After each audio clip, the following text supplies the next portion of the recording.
Yung magandang bulaklak dito lang, oh. Walang halong daya, fresh lahat. Anong tawag dito para maano siya? Ang cute naman. Ano siya? Japanese carnation yun.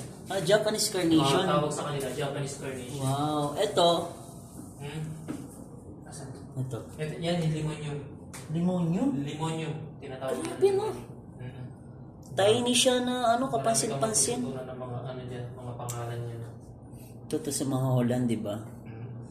Yan yung ano, Hypericum. Tapos, Hypericum. Tingnan mo ito, Solidado. Ito, Solidabo. Ito. Oh, nga no, tulips. White tulips. Wow. Tapos, Kasi usually yellow yun eh. sunflower. Maliit lang isang flower. Sunflower sa atin, meron nito, di ba? May pasyalan. Yeah. Sa Batangas ba yun? O sa Cavite? Ah, ano? Ito pala. Ano?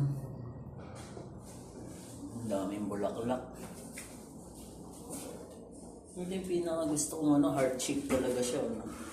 Pwede pala yung ganyan. Oo. Nagkulay nga. Actually, hindi na ko lang imagination pero nakuha ko eh. Oh, stick. Ang hirap ito. Kala mo ganyan kadali pero... Oo. Imagine mo ginawa ko ng una, tapos nung ulitin ko na, Kasi depende sa hugis din ng ano eh.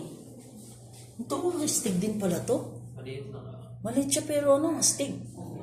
Parang may dating. Hindi na ganyan. Yeah. Yung petals pinagganyan. Oo. Parang kakaiba siya sa ano. Maliit siya pero kapansin-pansin. Budget yun.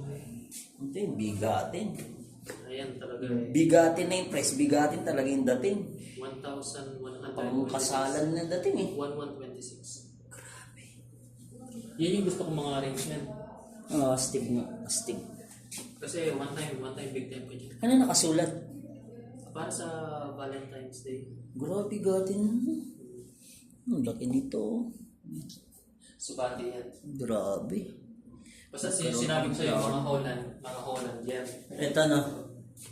Yung hindi, basta yung roses, Kenya lang yan. Itong mga to, Kenya lang.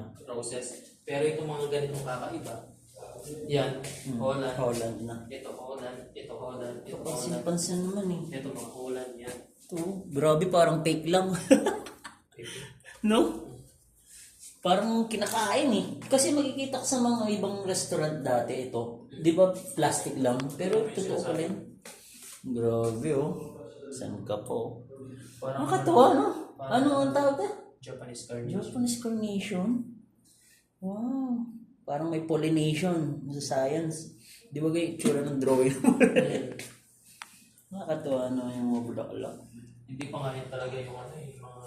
Ito lalaki ng roses na to no? Ito laki oh. Expand ko lang. Ay, yun mo lang. Grabe, pwede pala yan. Pwede. May technique din pala. Grabe, oh. Ginaganyan ko. Oh, expertise yan. Ano? Oo, yan oh. Saan yan? Mga pumalupitan lang yan. Mga mamalupi. Oo nga, no? Pwede siyang malaki. Kala ko tuloy parang gumamela na daw. Ay, ano? Lips niya, pwede nga, no?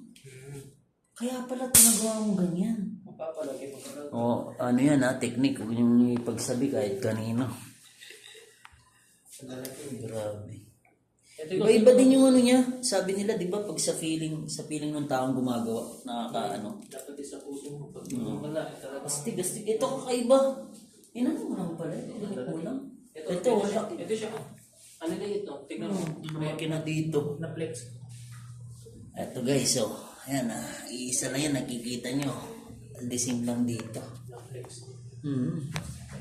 Mga pangmalupitan lang yung mga ganyang gawa.